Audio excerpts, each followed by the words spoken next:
It's time for Prepare to Care, AARP Texas podcast. Today, we're going to bring you free information, free resources, and tools to help support your role in caregiving. I am your host, Charlene Hunter James. Thank you for joining us. A 2020 report revealed that half of the Asian American caregivers say the person they care for lives with them, more common than non-Hispanic whites. Also, more Asian caregivers find their role more highly stressful and emotional because so many of them are in a role that they had not prepared for. The anxiety level Asian caregivers feel has been magnified by the recent attacks on Asian Americans. Here to talk about these caregiver issues today and talk about AARP resources are Daphne Kwok, Vice President of Diversity, Equity, and Inclusion with AARP. Also joining us is AARP Executive Council member Beverly Gor. Ladies, thank you for joining us today. Thank you so much for having us. Thank you for having us. Daphne, let's start with you. When it comes to caregivers in the Asian American community, a majority say that they felt as if they had no choice in taking on this caregiving responsibility. What leads to this feeling among these caregivers? Thank you so much, Charlene, for having me join the AARP Texas team and Beverly today. When it comes to caregiving and why Asian American Pacific Islanders feel this way, I would say it goes down to two words: filial piety. That is that we have the obligation to care for our elders. And so therefore, we just feel that it is part of our life, part of our life cycle. And so it is not something that we feel is anything different from what is expected of us. So therefore, it really goes down to filial piety. So who among the Asian American community does most of this work? I'd have to say it's the daughters. But, Daphne is totally correct that it is a cultural value within the Asian American Pacific Islander community to respect and care for your elders. And so it is something that we anticipate doing. They took care of us when we were little, and so it's now our privilege to take care of them as they age. But I'd say in general, because I am a female, my mom tends to lean mostly on me and my sister, but my brothers do provide some support as well. Also, Beverly, wouldn't you also agree, though, to the first son, right? In our, especially Chinese families, right? It's always the first son has tremendous obligations, the financial as well, too. But yes, the daughters are the ones caring. Yes. I would agree. And I have to say, my brother has stepped up to the plate, but and offered to even take my mother into his home, but she's fiercely independent and prefers not to do that. But I have to say my brother and my sister-in-law, the oldest one, have been very encouraging and taking care of her. We know that caregivers face a lot of obstacles in this role.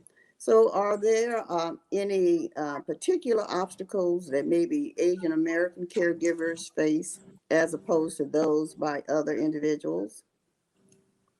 Either one of you. Well, I'll let Beverly go since she comes from the medical background, and then. Thank you. Well, speaking in general terms, I think one of the things about Asian households, or many Asian households, is that they are cross-cultural. The parents, the elderly, are immigrants oftentimes, and the children, caregivers, are American-born, more what we call Westernized. And so often there's a language barrier and a cultural barrier, even though they're the same ethnicity. I think there's some expectations about how to take care of your parents when in Asia versus here in America. And so that creates not exactly tension, but maybe some misunderstandings about what is the best way to take care of your parents. So that's one of the things that I would say that is very, maybe not unique to the Asian culture, but definitely impacts them. And to add on to what Beverly just said is, I think that also having our parents live with us in our homes, especially for those that are non-English speaking, as Beverly said, there is a language isolation, there's a cultural isolation, and then also social isolation as well too. But what's actually very interesting, what we've also heard too, is that actually parents, our elders, actually would like some of them would actually like to be able to live in senior communities and not necessarily in their children's homes, because it's very isolating to be in their children's home, especially if they don't drive, if there's no public transportation around. So they really truly are isolated at home, and that for some people they actually would like to live in a senior community where they can make friends or have friends and be able to socialize so much more. Beverly, we've talked about this, many times in our past gatherings in terms of the need for senior citizen centers and housing and other opportunities to congregate, so it helps to minimize that social isolation. Even the lack of perhaps not social media, but TV and radio stations that are in the appropriate language. Yeah. Definitely.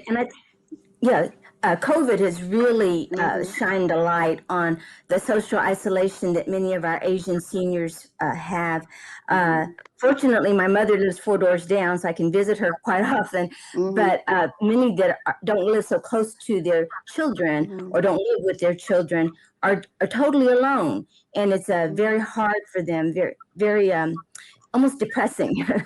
Well, especially because the community centers too, for the locales that actually do have Asian American community centers, and you're very fortunate in Texas, especially Houston, very vibrant Asian American Pacific Islander community, that you have a lot of these kind of community infrastructures. But with under COVID, especially in this last year, with not having the community centers as a place for the seniors to go to, and maybe I'll talk about it now, with the anti-Asian hate, with the assaults against our elders, there's tremendous fear in the community. So our elders are not even wanting to go outside now. Let's talk a little bit more. You mentioned initially about the feeling and the obligation that, families feel to, it's just natural that you are expected to take care of your older relatives, your elders. And so with that, we know that obligations and feelings of stress and sometimes even depression among caregivers is a natural part of that caregiving role. So are there programs, or how do you talk about that in families, and certainly with the caregiver? How does he or she deal with that when she is expected to perform that role? I would say for myself, I'm glad that I have siblings because there comes times when I feel pretty overwhelmed, and I think one of those women you hear that almost care too much, very empathetic. Mom, are you okay? Can I do this for you? I want to do everything for her, but I cannot. Sometimes I can't anticipate her need, or I think this is a need and I'm wrong. And it can be frustrating sometimes. So my siblings are good support for me. And then I have to say my mother is a very faithful church member. And that's kind of a double-edged sword right now, because she really loved going to church and her church fellowship. But now because of COVID, she's only been able to go to her worship services online. But luckily she can use the phone, and she's learned to FaceTime. So that's helped a little bit too. Okay. Let's get back to the current issue about the attacks on Asian Americans throughout the country. The stories continue. We've seen it, on TV, and we know that the impact has been devastating, and as you say, creates a lot of fear among the Asian American population. We know that these attacks are not new. That this has happened before. But what do you think is fueling the recent incidents? Anything in particular other than the whole environment now that many of us are facing regarding hate crimes, etc.? Well, Charlene, as you mentioned, this is not new to the Asian American Pacific Mm-hmm. Islander community. This has been going on for hundreds of years, ever since we first stepped foot in this country. I would say that especially in the last 4 years, and especially under COVID, what is the root cause of it and why now?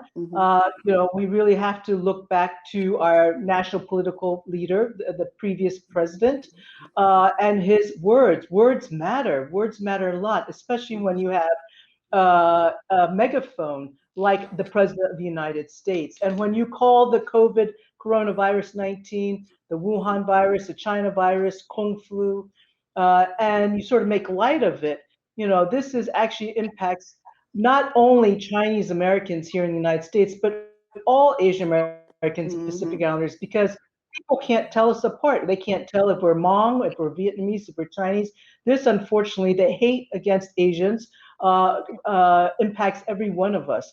And so by sort of normalizing the language that was used to describe the coronavirus, it was horrendous. One of the other things was that I often talk about it was an election year, presidential election year. And for the AAPI community, especially in presidential election years, I braced, and I know many of my friends and colleagues also braced during that election year because this country is always looking for an enemy. It used to be Russia. It's always China or South Korea, Asia. And so you hear a lot of anti-Asian rhetoric, the xenophobia that's fomented during that time in order to win votes. And so it was a collision, especially in 2020, of a national presidential election, along with the COVID-19 virus. And that just compounds particular roles of caregivers who, have to meet the needs of the care recipient by going out and doing things for them. So it really is a big issue. But what is the bigger issue in terms of what can we do, and AARP is doing, to address this issue? Certainly, because it impacts so much of what we do, what we say, and the quality of life we live. So what would you all suggest that we could do to really help society in our own respective ways to really minimize these issues of hate, in particular the current situation with the Asian American community? Well, I know for myself, like Daphne says, I work in the health professions and have been a provider. At least we created a community health center in Houston that provided for the cultural and linguistic needs of the Asian American community. But I think what's been useful for me lately is when other people who are non-Asian have reached out to me, and that's meant so much to me. It's really warmed my heart. And one of my Hispanic colleagues in the Hispanic Health Coalition actually said, Beverly, is there a way that we can work together with the African American Health Coalition to create dialogue, to create cross-cultural health events? So one of my things that I am really going to try to work on is addressing health disparities in a cross-cultural manner.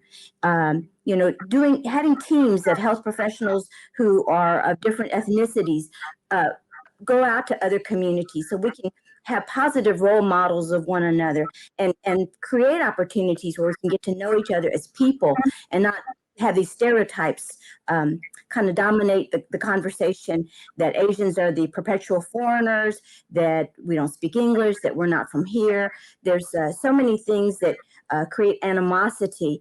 I think just knowing people, as fellow Americans, I think really helps. Right. Absolutely. I think education. We're coming upon May, which is Asian Pacific American History Month. And so that's a tremendous opportunity for all of us, even us as Asian American Pacific Islanders, to learn more about who really are AAPIs. And I think what's really important is that we, and AARP is working to do this, dispel the model minority myth that all Asian American Pacific Islanders are highly educated, highly resourced, and don't need any assistance and programming or benefits. So that whole model minority myth we must continue to shatter. We must also work to shatter the perpetual foreigner. I know from Beverly, right? How many generation Asian American is your family? Well, let's see, my daughter and my grandkids, that gets us down to almost, I think, 5th generation. So just taking Beverly's family as an example, 5th generation Americans, they're almost more American than many people here today who are recent immigrants. And so we must remember that not all Asian Americans are recent immigrants, that they have been here for generations and just as American. When people ask me that question, I often say, and I'm actually very proud that I was born in Philadelphia, Pennsylvania. And if you want to talk about America, right, that's where America really was born. That's right. So we hope that people use the month of May to learn about the Asian American community. We also really want to point people to PBS last year came out with the Asian American series. Fantastic. And actually AARP, we were a foundational funder for that series. But PBS is providing it free right now as a result of all the hate that's going on. So we would really encourage people to go and watch the PBS. It's 10 hours, but boy, there are a lot of Asian American Pacific Islanders. To condense that down into about 10 hours is very difficult. But boy, do you learn about the hate, violence, the Vincent Shin case, and all the issues that we would address. And both of you have really stressed the importance of education. And it always doesn't have to be in a big audience, but just talking to friends of yours who may not understand some things, because there's so many myths, either with other ethnic groups as well. And it's not until you begin to interact with people that are different than you are, have conversations, and as you say, Beverly, go out and work with each other. That people really begin to see you as a person, a human being, and that respect, comes into play. So, I mean, it's a tough conversation that we all have to have if we're going to make progress. And I heard the other day a priest say that he used a term I had never heard, Ubani. It's from South Africa. And essentially it says, I am not okay if we're not okay. They're saying we're all a part of, the society and the communities in which we live. So we all have to do our part. Listen, ladies, this has been a very exciting and very informative and fruitful discussion. Are there any last words that you would like to share with our audience? I wanted to thank you, Charlene. Not a lot of people know that Charlene and I have known each other, I think, 30 years. So we really do see each other as people, probably more than that.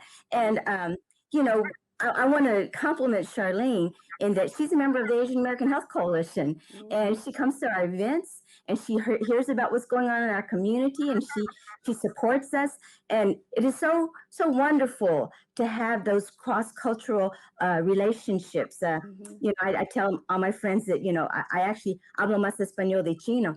And I think that's another bridge builder too, learning each other's languages, sharing food together, things like that. But I think this is a real opportunity for us to reach across and to try to get to know one another better. I think that's exactly right. So I'd love to put out a challenge to everybody that in this year of 2021, can we each and every one of us that's listening to this podcast, can we reach across the racial divide and put ourselves out into a very uncomfortable position, go attend a church or go attend a conference or convention of another race or ethnic or religious denomination other than yourself. Go and just be part and learn of another community. And if each one of us can do that at least once, at least to one community, can you imagine how powerful that would be? I would agree. Well, thank you, ladies, for joining us today. Thank you, Charlene. We have really enjoyed this discussion, and we will certainly have to do more of them, you know. Thank you for joining us as well to our audience. We encourage you to follow Prepare to Care podcast on iTunes, SoundCloud at www.aarp.org/HoustonPTC. You can also catch past podcasts on YouTube channel or youtube.com/C/AARP Texas. Thanks for listening, and as always, thanks for caring.